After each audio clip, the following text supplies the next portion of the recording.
Salut les amis, bienvenue dans cette nouvelle vidéo. Aujourd'hui, vidéo très intéressante. Vous allez voir, je vous ai réservé une surprise de taille. Et comme d'habitude les amis, vous connaissez mon partenaire OneFootball. D'ailleurs pendant le confinement, je pense que certains d'entre vous ont suivi les actus foot qui étaient relayées sur OneFootball. On a parlé de pas mal de choses. Et à l'occasion de la reprise des championnats, eh bien vous pourrez comme d'habitude suivre tous les matchs sur OneFootball. Les amis, je vous le rappelle, OneFootball c'est une application 100% gratuite qui sert à suivre toutes les actualités foot, mais surtout à suivre les résultats des matchs en live pendant les rencontres. Donc c'est hyper pratique, je vous l'avais déjà présenté et je vous invite à télécharger l'application, je vous mets le lien en description, allez-y. Et aujourd'hui je vous emmène à la rencontre d'un joueur, un des meilleurs défenseurs au monde. Je pense que ça va être un moment très sympa. Je suis actuellement à Cannes, venu juste pour l'occasion et on y va maintenant les amis, c'est parti, j'ai un peu la pression.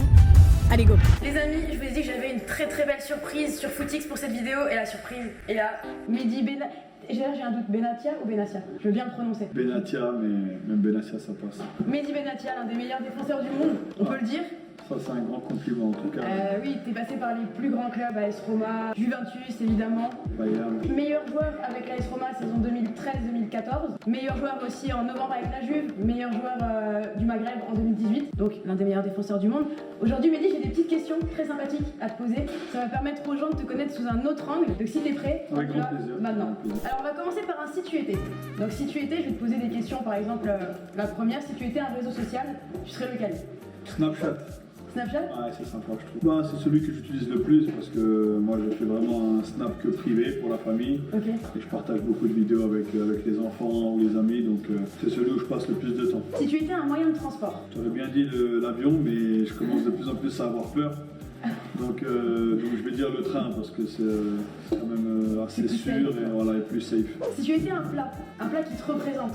Moi pas trop difficile, je mange un peu de tout. Ouais, je pense une bonne pâte à l'italienne. Je suis habitué aux bons restaurants italiens avec les années que j'ai passées en Italie et c'est vrai que leur nourriture est pas mal, donc un bon plat de pâtes à n'importe quel moment de la journée ça passe toujours. Plat de pâtes donc. Prochaine question, si tu étais un animal?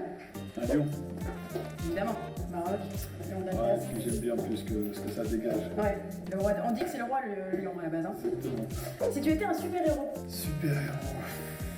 Déjà, quel super pouvoir t'aimerais avoir? Moi j'aimerais bien voler.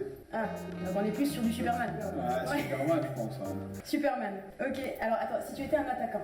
Un attaquant, un bon attaquant, franchement, moi j'aimais bien Ronaldo, l'ancien Ronaldo. Ouais, R9. Exactement, Luis Nazario de Lima, et c'était pour moi le meilleur attaquant qu'on ait pu avoir. Malheureusement, il a arrêté trop tôt avec ses blessures, mais ça restera, je pense, le numéro 1. Et si tu étais un gardien, parce que tu as eu la chance de jouer avec le grand Gigi, qui est un des meilleurs, mais si tu étais un gardien, tu serais qui toi? C'est difficile parce que franchement, j'ai eu la chance de jouer avec peut-être les deux meilleurs au monde de la dernière décennie, que ce soit Gigi Buffon ou Manu Neuer. Je peux pas oublier Pepe Reina aussi, qui a quand même été un très grand gardien.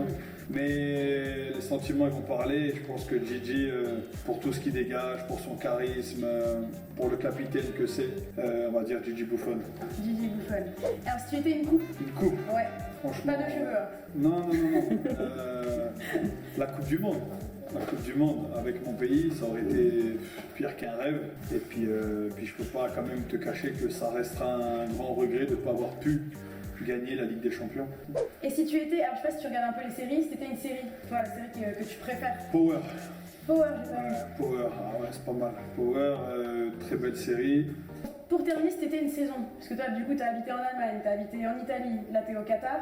T'es plus hiver, été, qu'est-ce que tu fais? Ah non, moi été, moi il me faut du soleil, ça joue beaucoup sur le moral. Ouais. Si je me lève et que je vois un peu de beau temps, franchement ma journée c'est pas la même.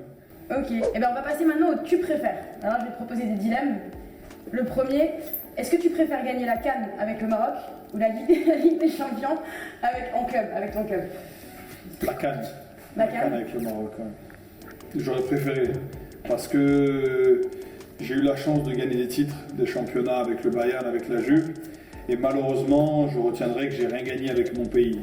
On rappelle, le Maroc a gagné une fois la CAN, c'était en 1976, donc ça date un peu.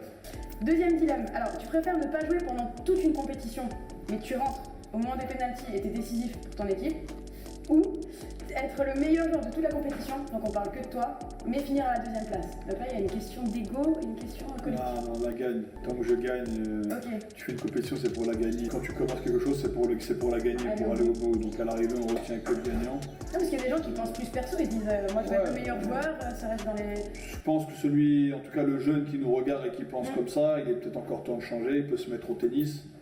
Ou non, faire un sport individuel. C'est vrai, quand tu fais du football, il faut savoir que tu partages des moments avec une équipe, avec un groupe. Il y a des fois des mecs, c'est le 23e, il va faire un match, mais c'est grâce à lui que tu vas aller au bout. Et chacun a son importance à un moment donné de la compétition. Attention, autre dilemme assez compliqué. Est-ce que tu préfères être ballon d'or à 25 ans, mais t'es blessé jusqu'à 30 ans ou être l'un des meilleurs joueurs du monde pendant toute ta carrière, mais ne jamais avoir ce fameux ballon d'or? Bah moi, manque de peau, j'ai été blessé toute ma carrière, mais j'ai pas été ballon d'or non plus, donc j'ai pas eu de chance. Non, si t'es ballon d'or à 25 ans, c'est beau quand même. Ah oui. C'est beau, donc ça prouve que t'étais un sacré talent et que t'as quand même montré des choses de 18 à 25 ans. Donc il y a des grands joueurs comme Van Basten qui ont arrêté la carrière très tôt. Et pourtant on en parle encore, donc je pense que mieux vaut utiliser le temps de carrière en étant au top que jouer jusqu'à 35 ans mais personne ne se rappelle de toi. Mais est-ce que pour toi le ballon d'or aujourd'hui ça veut encore dire quelque chose? Non, parce que... Pour moi aujourd'hui... Il y a beaucoup de gardiens qui le méritaient, pareil quand on est défenseur c'est compliqué d'avoir le ballon d'or. C'est plus quelque chose qui est destiné aux attaquants on dirait, tu vois, c'est... Ouais, bah moi je pense que ça a perdu un peu de sa valeur. Et surtout, on ne sait pas comment il fonctionne, parce qu'une année, on te dit que c'est le meilleur joueur, celui qui a mis le plus de buts, donc forcément c'est toujours entre Cristiano et Léo Messi. Ensuite, on te dit que c'est celui qui a gagné le plus de titres, et on s'aperçoit que parfois c'est pas souvent respecté. Donc pour moi, ça fait depuis 15 ans déjà que les deux meilleurs joueurs du monde, c'est Messi et Ronaldo. Après, ça dépend des saisons. Il y en a un qui va gagner la Champions League, donc forcément il va prendre le ballon d'or. Pour moi, les deux meilleurs aujourd'hui, c'est eux deux. Tant qu'ils seront là... Donc tant qu'ils sont là, tu dois faire avec eux deux. Tu ne dois pas essayer de changer les règles ou quoi que ce soit. Ok, et comme on l'a dit, tu as joué dans des clubs très prestigieux, tu as une longue carrière, tu as 33 ans aujourd'hui. Est-ce que tu peux nous raconter, parce que je sais que c'est un peu le passage obligé, ton pire bisutage à l'arrivée dans un club? C'était où? C'était quoi? Bah de partout. Quand tu arrives, ils te demandent de chanter. Le plus drôle ou celui vraiment où tu te dis ah là je vais se taper la honte vraiment? Ouais, moi en fait je connaissais qu'une chanson, je sais pas pourquoi, j'ai toujours retenu qu'une chanson. C'était une chanson d'Amel Bent, Viser la lune. Et on peut la voir s'il te plaît? Non, je suis tout bidon, Mais le truc c'est que ça allait pas du tout avec mon caractère et tout, donc quand j'arrivais, ça faisait depuis 10 jours que je disais à tout le monde, moi je chanterai pas, il y a hors de question, je chante pas. Et d'un coup le coach il vient te voir, écoute, tu viens d'arriver, voilà, t'as pas le choix, faut chanter, il y a 2, 3, 4 du vestiaire qui t'attrapent, qui disent écoute, demain c'est ton tour. Et là t'entends et j'essaie de prendre ma petite voix et je chante Viser la lune. C'est debout sur une chaise en plus. Exactement, debout sur une chaise, donc ça va pas du tout le monde mord de rire. Toi t'es là, t'es pas bien, mais bon, ça dure 30 secondes, quand tu l'as fait, après t'es content de l'avoir fait. Ça brise la glace en plus après. Ah ouais, après ça y est, exactement. Et après, mais je pense que c'était à mon époque, mais je pense qu'il y a encore aujourd'hui, ça fait partie du truc. Bah c'est le baptême un peu. Exactement, donc après j'en ai profité quand j'étais capitaine par exemple en sélection pendant 7-8 ans. Chaque fois je sortais mon téléphone et c'est moi qui filmais les jeunes, c'était un régal. J'ai pas mal de vidéos. Il y a des dossiers? Ah, il y a des sacrés dossiers, même à la Juve. Ah ouais? Ah ouais, j'ai des dossiers sur qui? On veut savoir. Ah, il y a un peu tout le monde, hein. Franchement, à la Juve, j'ai Cristiano quand il est arrivé, mort de rire. Il a fait quoi? Parce que il a chanté, mais les gens ils se demandaient, mais tu crois qu'il va chanter? Et on disait, comment? Bien sûr qu'il va chanter, tout le monde chante. Et donc j'ai pas mal de vidéos comme ça. Il a chanté quoi lui? Une chanson comme ça en portugais, mais c'était marrant. Toi, c'est vraiment si tu devais garder un joueur où tu t'es dit, lui, il m'impressionne de fou, le joueur qui t'a le plus impressionné. Ou les joueurs, si tu peux en citer 3, parce que 1 c'est compliqué, c'est vrai que... Non, mais 1 c'est même pas compliqué, parce que c'est juste que je vais pas être original, je vais te dire Cristiano encore une fois. Ah ouais. Quand tu as la chance de jouer avec un mec comme lui, voilà, il n'y a pas c'est le gros travail qu'on dit, vraiment, le premier arrivé à l'entraînement, dernière partie. Pour le travail, pour le talent aussi, des fois j'entends Cristiano... c'est que le travail, voilà, c'est que le travail, il n'avait pas de talent, mais ça c'est rigolo le joueur qui te dit ça. Il a plus de talent que tous les autres déjà, et en plus il a travaillé. Donc lui, il est très loin des autres. Mais d'ailleurs, on va faire un peu comme dans les Schtroumpfs, tu sais, chacun a sa petite qualité. Tu peux réunir tes coéquipiers autant de la Roma que du Bayern ou de la Juve si je te dis le joueur que tu as connu qui est le plus marrant. Si tu t'as fait le plus rigoler. Je pense Ribéry. Ribéry? Ouais. Ah, ça m'étonne pas. Pourquoi je Le l'imagine matin au soir, il chambre, il fait chier tout le monde, même à table, il va te faire un jeu, il va te mettre un truc dans ton verre, toute la journée il rigole, donc franchement c'était vraiment des bons moments avec lui. Et lui et Blaise Matuidi, je suis obligé de citer Blaise aussi. Ouais, Blaise c'est un cas. Blaise, tu lui donnes un truc, 30 secondes après il l'a perdu, il est à côté de moi dans le vestiaire, il te met du bordel partout, mais c'est jamais de sa faute. Bon, le plus travailleur, j'ai envie de dire, c'est bon, on en a parlé. Ouais, Cristiano. Le plus malin. C'est un mec un peu smart, Le plus toujours malin. dans les bons coups.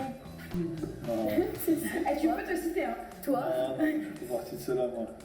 Je sais pas, en sélection, il y en avait pas mal quand même. J'allais dire, tu peux dire en sélection. Ah, en sélection, tu sais, les Arabes, on a beaucoup dit. C'est pour ça que je voulais rajouter la sélection. Non, il y en a beaucoup. C'est compliqué. Après, Pjanic, c'est un petit renard. Et en plus, il parle 7 langues, donc il s'adapte partout où il va, il s'adapte super bien. C'est quelqu'un de très réfléchi. Le plus gentil, la crème de la crème. J'en parlais ce matin avec les deux petits justement de Nice, Dante, que j'ai côtoyé au Bayern, franchement un super mec, un mec en or, et Asamoah que j'ai côtoyé à l'Udinese, à la Juve, international ghanéen. C'est des mecs, quand tu les vois quitter le club, t'es dégoûté parce qu'ils sont toujours souriants, ils sont toujours de bonne humeur. Bah toi, comme tous les binationaux, t'es né en France. T'as aussi des origines algériennes, de ce que j'ai vu, mais t'as choisi le Maroc pour la sélection. Est-ce que ce choix, ça a été un choix évident, genre tu t'es dit tout de suite, plus tard je jouerai pour le Maroc, ou c'était un peu plus compliqué que ça, à la base? Non, honnêtement, quand j'ai été appelé en sélection du Maroc, j'étais en Ligue 2 à Clermont, et j'avais encore jamais... Ah ouais. Ouais, Clermont, d'accord. Ben voilà, j'étais là-bas en Ligue 2, j'étais parti me relancer. J'avais fait quelques sélections en équipe de jeunes, j'avais eu des graves blessures, etc. Le Maroc qui m'appelle, j'y allais tous les ans depuis petit. Malheureusement, je ne connaissais pas du tout l'Algérie, etc. Et donc, j'en ai discuté avec les parents. Ma mère n'était pas contente parce qu'elle est algérienne. Oui. Mais mon père, en revanche, lui était ravi. Et donc, j'ai répondu à l'appel du Maroc. Donc voilà, beaucoup de respect pour l'Algérie, bien sûr. Mais je ne regrette pas évidemment le choix. Et c'était un choix qui s'est fait naturellement. Et d'ailleurs, le Maroc, sur le papier, moi je trouve que c'est l'une des meilleures équipes africaines. Il y a de tout, il y a de l'expérience avec les anciens, avec Belhanda, avec Dirar, etc. Et il y a surtout une jeune génération très prometteuse et qui fait déjà ses preuves, Hakim Ziyech, Achraf Hakimi évidemment. Amin Harit. Et on se demande qu'est-ce qui manque à cette équipe du Maroc. Je pense que pendant des années, il nous a manqué beaucoup de discipline. Ouais. Quand j'ai commencé en sélection, quand je suis arrivé à 20 ans, les 5-6 premières années, on passait toujours à côté, même pour la qualif, Coupe du Monde et tout. Mais je pense qu'il nous a manqué ces dernières années, comme j'ai dit souvent, un top player devant. C'est-à-dire un Samuel Eto'o, un Didier Drogba, un mec tu vois, qui claque 30-35 buts par saison. Et que quand tu arrives dans une compétition, tu fais peur. Nous, on n'avait pas ça. On avait des top joueurs, comme ce que tu as cité, comme le petit Achraf Hakimi, qui était jeune, mais qui était déjà talentueux. Amin Harit, De Charles, Ziyech, Boufal, capable de faire la différence à tout moment. Mais on avait des très bons joueurs, hein. Boutaïb, Nessiri, qui est à Séville aujourd'hui, mais qui était jeune. On n'avait pas un mec affirmé devant, dans un top club, et capable de prendre cette responsabilité-là. Je pense que leur objectif aujourd'hui, il faut c'est se qualifier à la Coupe du Monde. On a vu que les supporters, ils étaient en folie. Vous êtes dans le groupe avec la Guinée équatoriale, le Soudan. Non, sur le papier, c'est plus que réalisable. Ouais, le groupe est prenable. Déjà, finir premier. En Afrique, tous les matchs sont difficiles, tous les matchs sont compliqués. Mais la CAN, pour moi, c'est une des compétitions les plus compliquées parce que déjà, le contexte, la température, tout est exactement, difficile. Les conditions, l'hôtel, c'est pas souvent ça. C'est ça, exactement. Les terrains, c'est moyen. Nous, aujourd'hui, on est habitué à jouer en Europe, on arrive sur des terrains... D'ailleurs, la CAN, ça sera en janvier cette année, au Cameroun. Donc voilà, c'est un peu compliqué, c'est des compétitions qui ne sont pas faciles, mais après c'est pour tout le monde pareil, donc il ne faut pas chercher d'excuses. Je peux te laisser le mot de la fin en fait, pour tous les jeunes qui nous regardent, qui veulent se lancer dans le foot, si tu avais un conseil à leur donner, quelque chose, la chose la plus importante que tu peux leur dire. Franchement, de toujours croire en soi, comme je dis toujours même à mon fils, toujours croire en soi, de travailler, de ne pas se mettre de limites. Parfois, tu vas tomber sur un coach qui va te faire croire ou indirectement qui va te laisser sous-entendre que tu n'as pas peut-être le niveau pour jouer au top. Et moi, je pense que c'est pas bon tant que tu as la qualité, tant que tu crois en ce que tu fais et que tu lui donnes les moyens, c'est-à-dire que chaque jour tu bosses. Je pense que tout est permis, il ne faut jamais se mettre de limites. De ce côté-là, je fais partie des bons exemples, parce que voilà, je n'ai pas eu la carrière, on va dire, facile. Il y en a qui à 17-18 ans, ils sont déjà en Ligue 1. Moi, à 22-23 ans, j'étais encore en Ligue 2, pour te dire. Et je me suis retrouvé 3 ans plus tard au Bayern de Munich. Moi, j'ai fait les 2 genoux à 19 ans, 20 ans, j'ai fait ligament croisé. Et j'entendais à Marseille notamment, ouais, mais lui c'est fini, il ne reviendra pas, il s'est blessé trop jeune. Et en vérité, derrière, tu fais 10 ans, on va dire, de haut niveau. Je pense que tout est possible. On ne vous ment pas, les amis, on vous le répète souvent, hein, c'est le travail, la rigueur, ça paye. Mehdi en est l'exemple, vous avez déjà eu d'autres exemples, donc travaillez, vous savez tout. Mehdi, merci encore une fois. Avec plaisir. Et puis bon courage pour la suite. C'est gentil. Puis on souhaite le meilleur au Maroc aussi. On sait qu'on a beaucoup de gens qui nous suivent du Maroc. Voilà. Merci.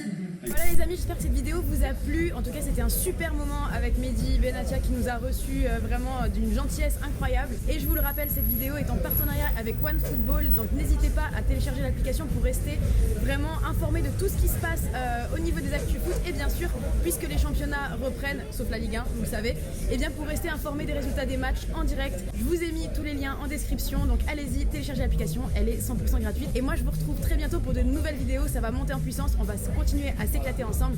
À très vite.